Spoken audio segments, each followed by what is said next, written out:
राजनीतिक विशेषज्ञ के तौर पर पहचान बनाने वाले प्रशांत किशोर अब इन दिनों राजनीति में पूरी तरीके से सक्रिय हो चुके हैं। देखिए, करीब 1 साल से ज्यादा हो चुका है उनके पैदल मार्च का, जिसकी शुरुआत उन्होंने कह सकते हैं कि बिहार से की, और बिहार के ऐसे जिले से जहां पर बापू ने दांडी यात्रा की थी, यानी कि चंपारण सत्याग्रह जहां से शुरू हुआ था, वहां से प्रशांत किशोर ने अपनी राजनीतिक पदयात्रा शुरू की।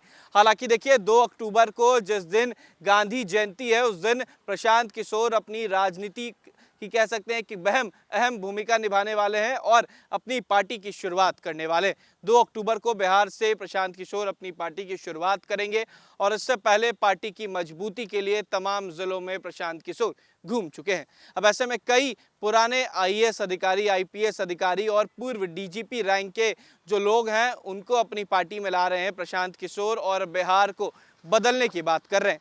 देखिए, प्रशांत किशोर ने कई बातें जो है बिहार के संदर्भ में कही है और ऐसे में मुख्यमंत्री के ड्रीम प्रोजेक्ट यानी कि शराबबंदी को लेकर भी बयान दिया था और कहा कि अगर मेरी सरकार आती है तो हम बिहार में शराबबंदी कानून खत्म कर देंगे।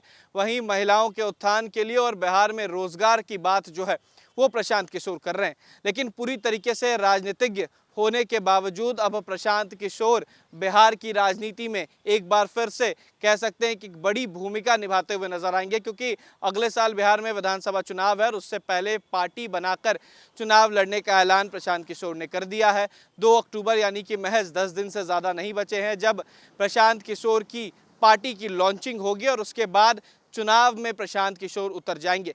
देखिए, अगर प्रशांत किशोर की बात की जाए तो इससे पहले नीतीश कुमार के साथ काम कर चुके हैं। कई लोगों के लिए उन्होंने पीआर का भी काम किया है और ऐसे में अब खुद की पार्टी बनाकर प्रशांत किशोर बिहार को बदलने की बात कर रहे हैं। प्रशांत किशोर का साफ कहना है कि जो कार्यकाल लालू यादव का रहा, जो कार्यकाल नीतीश कुमार का रहा, उसमें बिहार का विकास नहीं हुआ। बिहार के लोग पलायन कर चुके हैं, बिहार के लोग बाहर जाते हैं और बिहार के लिए इन दोनों नेताओं ने आज तक कुछ नहीं किया। वहीं नीतीश कुमार के ऐतिहासिक शराबबंदी पर भी सवाल खड़ा किया है। लेकिन अब जो प्रशांत किशोर हैं वो युवाओं को लेकर आगे बढ़ने की बात कर रहे हैं। देखिए, प्रशांत किशोर को ये बात पूरी तरीके से पता है कि बिहार में सबसे ज़्यादा युवा जो है वो बेरोजगार है। तो अगर पार्टी बनानी है और पार्टी के नेताओं को जीत दिलानी है तो रोजगार और युवाओं पर बात करना होगा। अब ऐसे में प्रशांत किशोर युवाओं की बात कर रहे हैं, रोजगार की बात कर रहे हैं और साफ उनका कहना है कि मैं जब सरकार में आऊँगा तो रोजगार दूंगा, मैं जब सरकार में आऊँगा तो युवाओं के बारे में सोचूंगा और एक नई पीढ़ी की शुरुआत करेंगे। साथ ही साथ पढ़ाई की बात जो है वो प्रशांत किशोर लगातार कहते हैं। उनका साफ कहना है कि जो जानकार होगा, जो पढ़ा लिखा होगा, वो बिहार का विकास करेगा और ऐसे में अब हम उनको आगे बढ़ाएंगे जो पढ़े लिखे हैं और जो राजनीति में आना चाहते हैं। लेकिन अब जो तस्वीरें बिहार से नजर आ रही है, क्योंकि महज 10 दिन बचा है और प्रशांत किशोर की पार्टी जो है वो बनने जा रही है। अब इस पार्टी के शुरुआत के साथ प्रशांत किशोर बिहार की राजनीति में भी एक अहम भूमिका कह सकते हैं अपनी दिखा पाएंगे और जो 2025 में विधानसभा चुनाव होने हैं उसमें भी प्रशांत किशोर की अहमियत काफ़ी बढ़ जाएगी।